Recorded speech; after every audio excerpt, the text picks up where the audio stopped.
Welcome to A Celtic State of Mind. I'm John Dykes, and today I'm joined by two smiling contributors in Kevin Graham and Russell Boyce.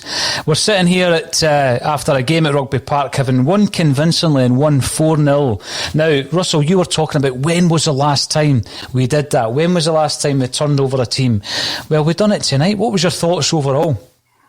It wasn't quite as flamboyant as one of the turnovers I was referring to. However, very encouraging from what we've seen this season. Thoroughly in control from the first half, and I actually thought the second half we commanded that as well. The result was in no doubt whatsoever, and it was nice to see a few extra goals for a change as well. On top of that, a clean sheet. Who would have thought it? However, what I would say on that, without being negative, we don't want to be too negative, but every time there was a cross going into the box, I was still very nervous. However, it was nice to see us, positive on the ball, and again, like I said, just looking a wee bit more confident in what we have. Well, you mentioned there about the clean sheet, and it is a big positive. But what I take from that, and I don't think he looks that confident. You're under pressure. There was a couple of moments in the first half, but he is playing in front of behind a different defence every time he plays, Scott Bain. But what I'm going to take from it, a big positive for me, is Welsh's performance. He was assured he's got to be a first pick.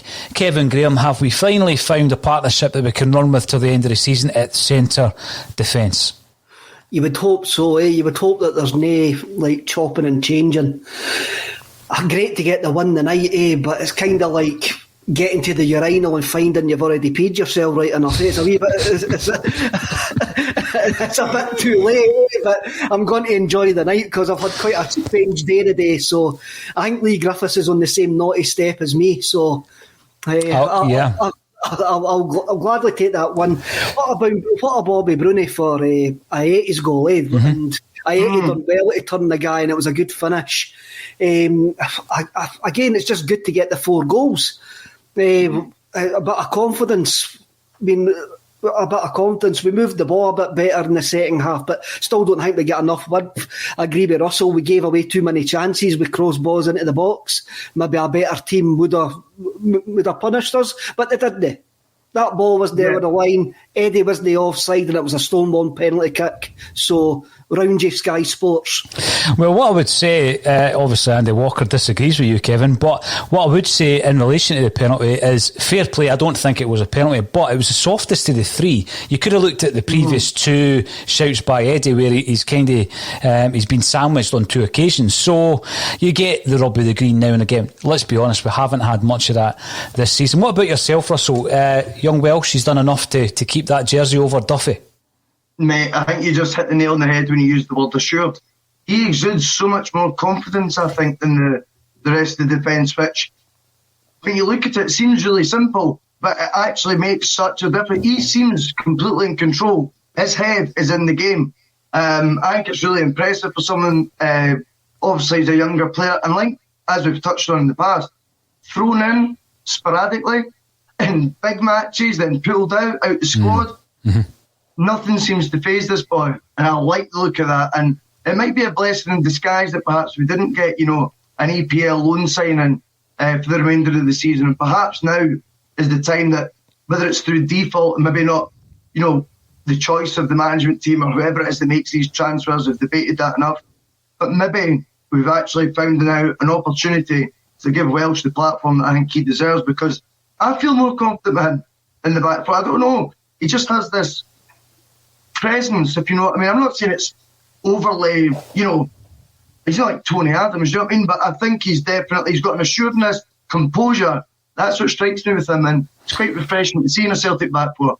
You mentioned Tony Adams. You're just taking me back to that time he claimed that he was in the running for the Celtic job and then it was denied. Remember that, Kevin? He put himself out there as being having been interviewed, and then it turns out there had been no interview. That was bizarre, was it not? But any time somebody mentions Tony Adams, you just actually picture that video when he was in Spain, when he was doing the dance to I can't remember the team he was managing, and just the players looking at him as if to go, what the hell are you going on about? Mm-hmm. It was I remember fairly recently Sky Sports dialed him in. I think they were maybe expecting a 3-minute soundbite, and about 3 hours later he was still on talking. It was an incredible interview. Tony Adams, I think he was trying to talk himself up for yet another job. Interestingly enough, I had a wee look at some of the kind of feedback and the criticism, fallout, whatever it might be, of the Mark Hughes interview earlier on, and it was fairly positive, I've got to say. But what I also found searching Mark Hughes' name is that West Bromwich Albion fans are talking about getting rid of Sam Allardyce already. I mean, they're in disarray about what's happening at their club, and Mark Hughes has been quoted as potentially being in the running for that job. So going back to what we were saying before, Russell, if there are any targets out there, you've got to get them in the door. But I mean, let's focus on the game. Ayeti's getting interviewed at the moment. First goal in 16 games. First goal since September. When I was looking at him, and when Edouard was coming off, I thought to myself, and let's give Neil Lennon credit for this, I thought, it's good that he's going to give Ayeti the full 90 minutes because he needs a bit of confidence. I don't think he was playing brilliantly up until that point. Then he gets his goal. It was an excellent finish. Going back to what you said, Kevin, remember the game against Hearts where we couldn't break them down? It was the first game after Brendan Rodgers left, and it was just a wee dink by Bruni over the top to get Edouard. It put me in mind of that. So let's talk about Scott Brown. Let's talk about Ayeti. He needed that goal for his confidence. Is he going to get a run of games, do you think, Kev, up alongside Eddie? It feels like we're in transition now. It feels like we're in transition before. It doesn't matter what we say. It doesn't matter what happened tonight. If we could have lost tonight and Neil Lennon wasn't going to leave, so winning the night is not going to keep him in the job any longer, then he's going to be in. Whatever the club's decided, he's there until they say differently. So there's no point us moaning about it. And all we need to hope is the players actually give him a run of results. I don't think a run of results is going to change what's going to happen at the end of the season. And whether keeping him to the end of the season is going to be the right decision is only the annals of history will tell us that. Only when we're sitting here at this point next year will we be able to say, was it right or was it wrong? But we want to at least finish second. And I think the club are maybe banking on the fact that we've got decent players, and we should be able to turn in performances like we turned in tonight, even if the players are not fully engaged. Well, this is my real feeling tonight was that, Kevin. How many times have we not seen us turning in a performance like that tonight? I'm just watching Ayeti's goal again. He took it so well, turning the big lad for Bournemouth. Good finish. But again, going back to Scott Brown, Russell, I felt that he was back in the mood tonight. He's obviously shaved that head of his to get him back into the zone. And I thought, it was a proper captain's performance this evening. I think it's a shame that Neil Lennon's maybe not done the same, because I used to prefer Lennon. Remember, he used to wear gloves in May. Remember what I mean, with the shaved head, just like nuts and stuff. I used to think that gave him an edge. I liked it. Do you know what I mean? That comb over's doing nothing for him. But yeah, absolutely right. As well as Scott Brown's haircut, he actually threatened the through ball about 5 minutes before that. He played a nice one to John Joe Kenny. John Joe Shelby, I nearly said that. Geez, so things can only go for bad to us. But that through ball, I thought that's nice to see the forward thinking. And as I've said to you before, I do find very often the arguments of Scott Brown are lazy. He only passes sideways. His legs have gone. It's all you ever hear if he doesn't play well. Every other player that doesn't play well, there's a variety of reasons why. Scott Brown's are always his legs have gone, only passes sideways. I don't think it's fair. As I'm sure there is examples of games where he maybe has been more negative on the ball. But I think you're right. Tonight he did have a bit of impetus about him. But like I say, that might be. I think that might be a wee bit tainted with guilt, because he was banging it all the other week, and that's the least we should expect from a captain of a decade. Well, after that game, Russell, Neil Lennon came out and spoke about a lack of discipline when you're talking about your captain, you know, it really is a rap on the knuckles, quite a public one as well. You've seen him going off at the end of the game, and Lenny made sure that he's gone over to give him some praise. So you'd hope that spats are behind us in that respect. We'll come back to the Lee Griffiths situation in just a moment or two. Now, Kevin, if that's Scott Brown back in as a first pick, where does it leave Smile of Sorrow, who was one of the kind of high points of these dark times over the last couple of months? I don't think he's back in as a first pick. I think it was a sort of horses for courses tonight, and like he proved why he was picked tonight. What is the mentality of that team? He sort of dragged that team with him, especially scoring the first goal. But what we've said about Scott Brown and what we says about Scott Brown before the game and before these games doesn't change. We need to watch how we manage him. But he's still got, as we're in this transition period, he's still got a part to play. Whether that's coming in for games at tough away venues or coming off the bench if we need to see games out. I don't think it means much for Sorrow. I think Sorrow's proved that he's got something to offer as well, and I think we'll see both of them actually getting games between now and the end of the season. I don't think I would like to see both of them playing at the same time. I think that they might get in each other's way. But you saw tonight, Bruni at the base of the diamond, he did actually play quite a number of forward passes, and he has got that in his game. It just maybe just doesn't do enough. Maybe the diamond suited him tonight. Maybe the fact Kilmarnock sat off him suited him tonight as well. Kilmarnock didn't really press like St Mirren pressed at the weekend. So you've just got to have a look at the night, and you've got to say he had a decent game tonight, but the problems that we've got with Scott Brown are still there. But the night, hats off, it was a great performance by our captain. I actually think it's quite interesting. Well, sorry. I think it's quite interesting with Scott Brown with who is he partners. I often find that when he's with Callum McGregor, I don't know why. I don't know what Callum McGregor seems to be, I don't know, a diluted version of himself sometimes. And remember, there was always the accusation of Encham could not play alongside Scott Brown as well. I think you're absolutely right to say that tonight in a diamond where Brown was more exposed than ever in that sort of formation, and yet he was more positive than, like you say, perhaps you would normally associate him with. And he had a really good, I thought it was a good display tonight.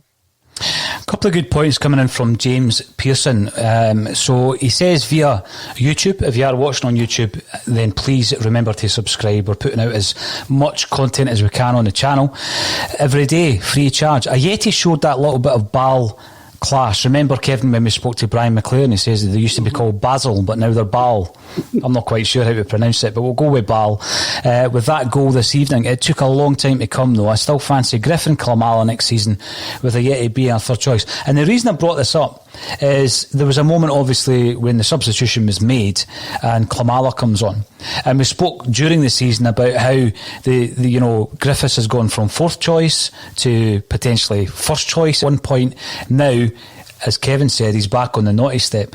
And I think that was more or less clarified by Neil Lennon, not only in his interview when he was speaking about being let down by certain players, but when that substitution came along, he wasn't putting Griffiths back on, Kevin. So, where are we with Lee Griffiths? Are we going to see much of him between now and the end of the season? Or is Neil Lennon going to use him as an example to others? This is what happens if you don't, follow the plan or maintain your discipline, fitness, etc. I think it's a bit late trying to make an example of Lee Griffiths, if that's his plan. Of course, Griffiths will get back in. That's what happens. What's been happening this season is you saw Kamala coming on tonight. At the weekend, you might see Griffiths coming on. That's the way that Neil Lennon works. It's a bit late to be making examples of players now. I mean, let's not beat about the bush. And Neil Lennon is the lamest of the lamest duck managers in Scotland at the moment. So trying to make an example in the dressing room is probably not going to have much effect to the players. What he's just got to do with the players is just to make sure he can get relative performances out of them from now to the end of the season to ensure that we at least finish second. Why does he feel the need to denigrate Lee Griffiths to have an excuse to bring the other two in? That's honestly, I always find that there has to be a negative or negativity surrounding Lee Griffiths for the other two to get in. He's clearly got no faith in them. That's what it boils down to. He doesn't. That Tom Rogic substitution at the weekend spoke so many volumes, it's unbelievable. And then the best bit is Lennon retorts, I gave a Yeti half an hour. He gave him half an hour. That's how he's talking. I give him, it's just bizarre. This is the guy we were told in the summer Lennon personally spoke to convince to join. And do you know the funny thing is with him? I feel he's a 6 out of 10 player that is that guy who'll just score. Might play 6 out of 10, but he gets his chance, he'll take it. How often have you seen him playing a partnership up front this season? Rarely. There always seems to be a bit of drama about Lee Griffiths, and the manager seems to bring that on as well. I think they're maybe too alike. I think there could be a personality clash there between them. A sort of Neil Lennon, Aidan McGeady type. Which one do you want next season to be there? Of the two, I would as well. But, I think that if someone comes in, Lee Griffiths now has played under all the managers during the 9 in a row. So he started off, he was signed by Lenny, played under Ronnie. Best form probably under Ronnie Dyler, 40-goal season. Didn't play as much under Brennan. And what's happened is it's manager after manager that seems to have an issue with him, other than Ronnie Dyler, incidentally. So I think if a new manager comes in, there might come that point where it's like, let's cut ties. Let's finally cut ties, and there might be an issue there, because if you looked at the previous season and you say, well, the guy wasn't fit at all, we're still in February and he's still not getting games, then a new manager coming in might not cut him the slack, might not say, well, it's Lee Griffiths and remember the 40-goal season. They might just say, it's time to cut our losses here. Do you believe that he's that unfit? I honestly think it's a soundbite a lot of the time. I really do. I think Kev was touching on something really good. I think there is a clash between the two. I think it always comes back to his lack of fitness or whatever it is that's getting said, but it doesn't add up. It just does not add up. All season has not added up. 2 months from the summer to get into the squad. As you rightly say, February now. When he's playing, I wonder what his goal to minutes ratio is like. Actually, throughout his entire career, it's very impressive, Russell. But yeah, you're right. You're spot on. Now, I want to make a point here, because we had a debutant coming into the side tonight. I was pretty impressed with his debut. But what I think he gave us, Scuba Steve comes in to say that back four must see out the season for me. I think John Joe Kenny gave the back four a balance that we didn't have when Frimpong was in. And as much as I loved the qualities that Frimpong brought to the side, the jinking runs, particularly when he first broke into the side, he was virtually undroppable by Neil Lennon, but to the detriment to that balance. And I think John Joe Kenny gave that defence a balance that hasn't been there all season. What do you reckon, Kevin? He did. He's got more defensive attributes in what Frimpong had, but then we says that about Frimpong. He was never a natural right back. This guy Kenny looks like a natural right back, a modern right back who can get up and down the park, but has got a wee eye on defensive duties. He likes a challenge. He positionally was fine. He was getting up and down the park. He was sometimes when he went and he wasn't going to get the ball, but then that's just going to come with games and training drills. If we do training drills, when we're trying to break down sides, he looks decent. He looks what you would expect to get for a Premier League team. Really, who played 31 times in Germany last season. So at 23, he has got a bit of experience. He's got more experience than Stephen Welsh, who's a year younger than him, will be a year younger than him. So it looks okay. It's only his first game. I remember lacked salt in his first game. So if that back four needs a bit of work regarding stopping cross balls coming in and dealing with the cross balls in the middle. But then that takes time and coaching and working with them. And what you've got to say is our Achilles heel has been dealing with cross balls and set plays all season, and that hasn't been coached out of them. So I think, yes, stick with this back four for the rest of the season, injuries permitting, but they will make mistakes and we will lose goals. Just because we haven't sorted it and we're now 6-7 months into the season. How big a part, I know the goalkeeper can't prevent a cross from coming in, but how big a part of that has been the goalkeeper situation, Russell? I mean, we've had 3 goalies, all with games under their belt. They're playing behind different defences week in, week out. Scott Bain doesn't convince me. Last season he was the number 3, he's now our number 1. I don't think he's a Celtic number 1. I actually felt that we probably could have ran, because we've got a couple of right backs at the club. We probably could have ran with someone like Ayer at right back, or even El Hamid, whatever's happened to him. Yeah. But I would have liked to have seen a goalkeeper coming in. I'm not convinced with any of the 3, to be honest with you. Like I've said on Twitter, I think a couple of weeks ago, I think Lennon generally does play pin the tail on the donkey when it comes to the goalkeeper situation. I don't think he generally has any faith in any of the 3 of them. I definitely don't think the defence have any faith in any of the 3 of them. And the more you think about Fraser Forster's departure, there was a slight inevitability with it, because he'd done it once before. The one that really now looks like he got away was Craig Gordon. That looks like the open goal. The open goal we completely missed that wouldn't have been a overly expensive move. It was a guaranteed reliability at the back. Okay, he's not going to be, this is amazing, we've kept Craig Gordon. However, you only need to compare with the three different candidates that have all between them had, more games than what normally you would see 3 keepers have in the same first team in one season, and we're only in February. I think Craig Gordon, the difference would have been night and day, to be honest with you. That one looks a bit foolish.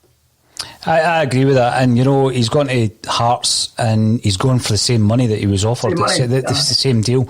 Now, this is all about perception, of course, but Russell, apparently you were comparing Welsh to Tony Adams, and I know you weren't. But you said he's not. You're not getting as carried away. It's not as though he's a Tony Adams style defender. Oh man, that's amazing. No, definitely Tony Adams. Get the Welsh statue alongside Lawwell's. Unbelievable.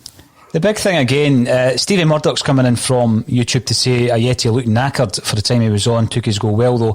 I think again he would be one of the guys who would have a fair claim to say that he needs a wee bit of game time to get the match fitness. One player I'm a wee bit more concerned about in relation to that though is Turnbull. He doesn't seem to finish many 90 minutes. Kevin, is that just a guy who has been out of the game for a long time and he's still trying to reach that peak fitness, or would you expect after a couple of months in the first team for him to be able to quite easily finish 90 minutes? I would. It could be a case of trying to gently get him back in to playing for Celtic, playing for the first team, and trying to get him to build up to these 90 minutes. I mean, there are sports science guys in that there, and they know better than us. It just seemed quite strange. I don't know if he played many 90 minutes for Motherwell before he actually came to us towards the end of last season. I don't think he would have. So I think it's just a case of building up fitness. As you say, Paul, there's a complete difference between fitness and match fitness. And because you turn different in a game, you make different runs in a game. So it could just be a case of Big John Hartson was a perfect example. He says getting up to match fitness is completely different from actually being fit.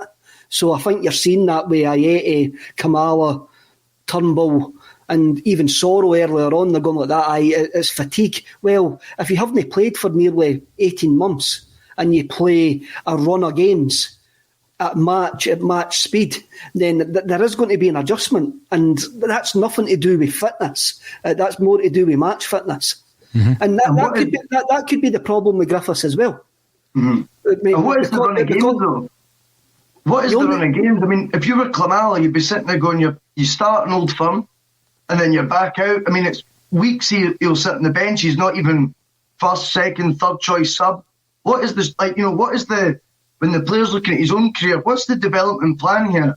Because to me, it seems all over the place. And that's only just one example. I think you're absolutely spot on. I mean, the match fitness side of things, you're in 1 minute, you're out the next for weeks on end. Then it's, I gave him half an hour. I gave Ayeti half an hour. Doesn't make sense. I don't understand how you can expect to watch these guys, I think if you look at Ayeti and Kamala, they both like the ball played in quickly. And it's something that we do. It's something that we don't do. So I don't think you'll see the best of either they two players. Maybe more Ayeti because we've seen more of him. Until you get somebody that can whip a ball in quickly or play it in behind quickly for them to actually turn the last man, like Ayeti's goal tonight. We don't do that enough for him to impress solidly for the 90 minutes. You know, there's a few comments coming in about our strikers. IH's decorating comments. Welcome back to the show. Eduard, 10 goals in 17 league games, but gets slaughtered. We've also got Zinkovic coming in to say Ayeti was actually good tonight. And Jim Hannaway thinks that Griffiths still has it, but Philip DeMarco points out that the 40-goal season was 5 years ago. I mean, would that suggest that, finally, Supersonic Celt is saying that Klimala will never be a starter, no goals in him, punt. I think that, you know, when you're looking at the Griffiths comment there, would that suggest that his best years are behind him? He's only 30. I think you need to compare it with the minutes to goals. I reckon this season his would be probably better than you think.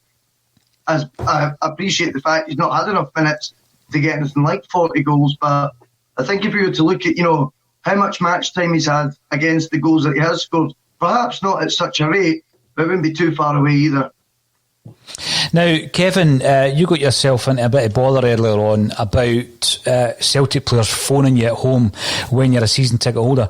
I actually think it would be quite funny if you were the first guy they phoned after today. And if that was the case, you know what I mean, and capture it, actually capture you under that kind of pressure. If they were to do that, who would you like or most dislike to phone you? Because, I mean, I think, you know, if Scott Brown was to phone you tomorrow, Kevin, you would crumble. Oh, I would shite myself, pardon the French. I would. If Scott Brown or Lee Griffiths actually phoned me, I would probably shite myself after what I've said about them. It would make great telly though, would it not? It would be brilliant. I would need to zoom that and actually put it onto the thing. I think my days of being a political fan activist are over. I'm now retired for that game, and as the wee guy on the huddle board called me, I'm just going to stick to being that wee poet fella. And I think that's where I'm going to be from now on. But I would love to actually have a wee phone call with Eddie and see what kind of French rap music he likes, and see if he's ever watched La Haine. Eduard. I could have a wee conversation with him about just everything French. I would like that. You're just really, really playing the poet's part now, Kev.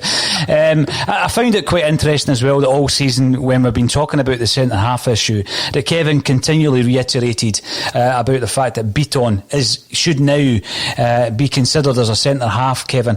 Where is he in the great scheme of things now? I know that obviously, he injured himself the other day. There was a red card incident. I'm not convinced he is a centre-half, you know. And I think when he comes back, he's going to be way down the pecking order. What's your thoughts on that, Kev? Beaton as a centre half, he's played there for 3 seasons now. International in Celtic, he's played as centre half. Everybody in this team will know that whoever the next manager is going to be will be watching videos of the performances from now to the end of the season. And if they feel that they've got any future at Celtic Park whatsoever, they've got to start turning up. And I'm including like Lee Griffiths, Turnbull, Sorrow, guys like that. So it's up to guys like Welsh, Turnbull, Sorrow, Mikey Johnson, Ayeti, when they get the opportunity to shine between now and the end of the season, for the next man to come in to make sure that they're about next year. There's one for you guys. I thought you would appreciate that. Chad Chatterston, Noel Gallagher, John Squire and Bonehead on the panel tonight. Kev, you're getting it tight today. Look. I didn't mind getting called. You just assumed he was Bonehead. I did. Aye, well, I didn't mind being Bonehead. I didn't mind being Ed Edmondson. I'm happy with that. I'm cool with it. I'm down with it. You know, one of the most important things for me, Russell, is we accepted a wee while ago, and it's bad to even think this, we accepted defeat really in the quest for 10 in a row, which is shocking. And I think back to when we won our league title under Wim Jansen, and it was won on the last day. I mean, it was neck and neck right to the last day. And one of the worst parts about this is that we're kind of going out with a whimper. I think the important thing, regardless of your thoughts on who should be in charge of Celtic, every time we come into a game, I would never ever want Celtic to draw or lose. Never ever want that in my life. So even though I think change is required in terms of Neil Lennon, where he is at Celtic at the moment, I want us to turn the corner in terms of the performances and results like tonight. That no, I'm not becoming complacent, but I would expect Celtic to be picking up 3 points tonight. I would be expecting more convincing results like this so that we can actually narrow that gap. We've seen a few signs that points will be dropped. I keep saying that. But I want Celtic to take the bull by the horns himself and finish strongly this season so that, the supporters like us on this show and various others who get involved, who have been unhappy all season, can at least see that we've been given a wee bit back in terms of this professional pride that Neil Lennon's talking about. I mean, do you think that we've got it in us? Do you believe that we've got a couple of the agitators out the door? Is that going to make any difference between now and the rest of the season? Is it not quite tragic though, when you do win a game, like the honest truth from my point of view, you can't get that happiness that you should be getting. There's almost a relief feeling, which is good normally because you're under pressure, so you feel relief when you win. Whereas now it's relief that you're not being embarrassed. And I find that difficult to take. Like I said on the pod last week, we are going to finish second. I think everyone knows that. And I know there is the threat, we've discussed all that. But the fact is, Celtic will do enough to finish second, right? Where's the mojo? What's the purpose of us being excited to watch Celtic play right now? Obviously, the out of Europe thing comes into the fore when we're only just beginning in February. Sorry, you're trying to be serious there, Russell. And Mind 32 has come in to shatter everybody on the show by saying Gash Nesbitt, Owen Wilson and Harry Hill.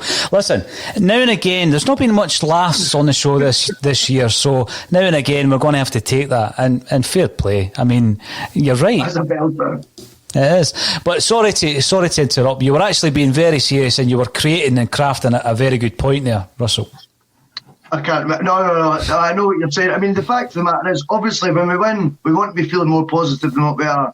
The genuine, I think, probably consensus is it's relief tonight, but not the relief that you loved when it was one of my favourite seasons. Remember 07-08, Mind the Gap season? Always remember that. And it was just relief. The relief you felt when we got the second Old Firm in the space of, I don't know what it was, 4 weeks or something. It was like this overwhelming feeling of relief. Not because it was a guarantee we were going to win the league, but it was just, we're doing everything we possibly can right now. Mm-hmm. Whereas the fact of the matter is, all we're doing is 3 points on the board. It's like, it's another 3 points on the board. Second's looking more secure now. Wow. I know. Wow. I know. Wow. I know. It's a huge drop. But I think even tonight, when I was watching the game and the discussion was when it panned over to look at Peter Lawwell in the stand, that this club is moving into a period of huge change, and you think after 9 years of absolute domination, it's incredible that we're all of that view. We're going to have to go in and there's going to be massive changes. The whole structure is going to get torn up. We're going to look at recruitment, director of football, youth development, the whole thing's getting changed. And you know what? I think there would have been a lot of changes in any case, but it would have been a lot easier with the success behind you. And we're not going to have that this season.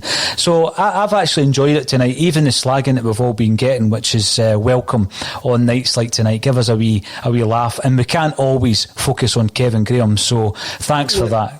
Look, there's something that I've actually found out over the last couple of months, right? We've got some of these absolute tinfoil hat folk who are absolutely mental. But the Celtic fans have actually got good patter and good banter when we're rubbish. We're actually very good at laughing at ourselves. And people are calling this our banter year. Well, tell you one thing, the Celtic fans are far better at their own banter year in the last 10 years. So we're better at it. We're just better at everything. Well, listen, it's been an absolute pleasure once again. Thanks everybody for getting involved. If you haven't already had the opportunity, some more post-match content for you is on the YouTube page. It's the Mark Hughes and Mark Bowen interview. Very interesting to get their take, their football philosophy, what their kind of views are going forward. Where would they work in the future? Tune in and they'll tell all in the interview with A Celtic State of Mind. It was fascinating. I thought the pair of them were brilliant, to be honest. And Rafa Benitez next, and then we'll try and go for Eddie Howe after that. And we'll just work our way through the list. But all that's left for me to say is thank you, Russell Boyce and Kevin Graham, for joining me on A Celtic State of Mind. Nice one, thank you.